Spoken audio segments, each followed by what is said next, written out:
YXBA is back, and I'm ready to mash some more buttons. In today's video, I want to talk about how things are currently shaping up with third-party developers on the Nintendo NX. Just a few days ago, Nintendo President Kimishima said that they were getting requests from developers to add new features to the Nintendo NX. But he did say that while they are considering implementing these changes, they all come at an increased cost, and they need to carefully consider anything that will add cost to the machine. Some people have taken this as a positive, while others as a negative. On one hand, it sounds like Nintendo may still be a little too cost-conscious with their hardware decisions. On the other hand, people are suggesting that Nintendo is finally listening to developers. I have to say that his statement is a little bit vague. You know what's kind of funny and interesting to me? The way Nintendo executives talk about the NX is so vague and mysterious that they remind me of Emily Rogers leaks. Just think about it. While it is nice to see that Nintendo is saying that they are talking to devs, this isn't as revolutionary for the company as some people are making it out to be. After all, when they announced the Wii U, Iwata said that while developing the console, they had included suggestions from third-party developers at an unprecedented level for Nintendo. But shortly after the announcement, many third-party developers started voicing concerns over the system's technical limitations, particularly the slow RAM and the CPU. Even on the GameCube, they had made changes to the controller at the last minute, adding an extra shoulder button after developers had encouraged them to do so. In my opinion, I will take a wait-and-see approach on this one. Thankfully, more and more developers are in fact jumping on board and either announcing support for the system or at least mentioning that they are looking into the possibilities. This tells me that if Nintendo plays its cards right, third parties are at least open to jumping back into bed with Nintendo. Let's take a look at some of the developers who have commented on the NX recently. Credible Twitter source Dr. Sirkin Toto recently tweeted that Namco Bandai is currently developing several NX titles. We don't know right now what those titles will be or how many several actually refers to, but in recent years Nintendo has had a strong partnership with Namco as they co-developed Smash Bros. Together for the 3DS and Wii U. Namco isn't as important a developer as they once were, but they still have some key franchises I'd love to see on the NX, such as Soul Calibur and the Tales series of Japanese RPGs. Beyond that, perhaps the biggest value to Nintendo platforms may be in continuing to co-develop Nintendo franchises on the NX. On October 30th at Capcom's financial briefing, execs were asked about them potentially being involved with new platforms such as NX and PlayStation VR. They responded by saying that they will consider the possibility of creating technology demonstrations and making versions of their titles under development for these new platforms. At this time, we have not announced any plans for specific products or the timing of a product launch. End quote.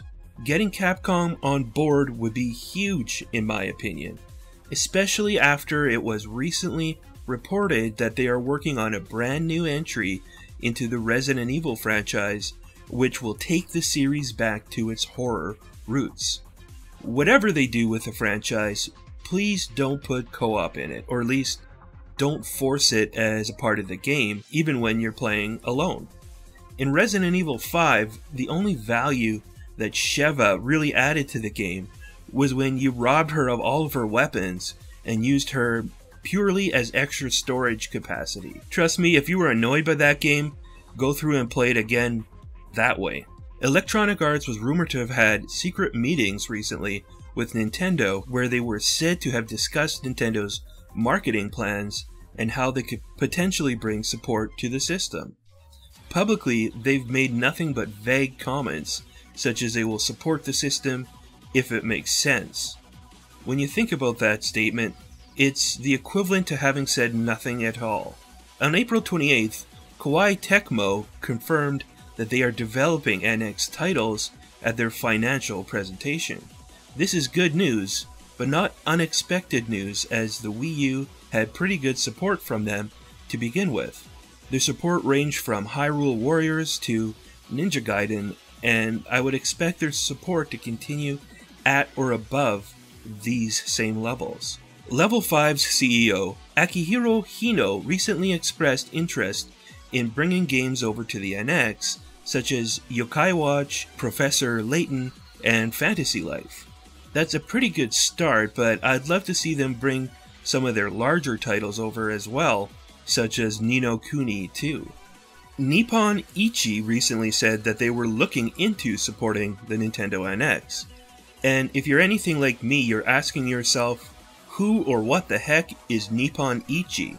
Well, simply put, they're the guys that make the Disgaea RPG games, and these games are a little bit simple in design, but they're pretty amazing, and I would love to see them show up on Nintendo platform in the future. Now here's where it starts to get real juicy. Square Enix has appeared to be the most boisterous supporters of the Nintendo NX platform. In fact, they were so zealous to announce support for the system that they announced Dragon Quest XI would be coming to the platform, only to have to walk the comment back shortly after by saying that they were merely considering bringing it to the Nintendo NX. However, there have been strong rumors suggesting that Final Fantasy XV is a real possibility for the Nintendo NX as well, and while Final Fantasy VII Remake was announced as a PS4 game, the direct quote is that it would be coming first to PlayStation 4. So the possibility still exists that the title may eventually make its way over to the Nintendo NX.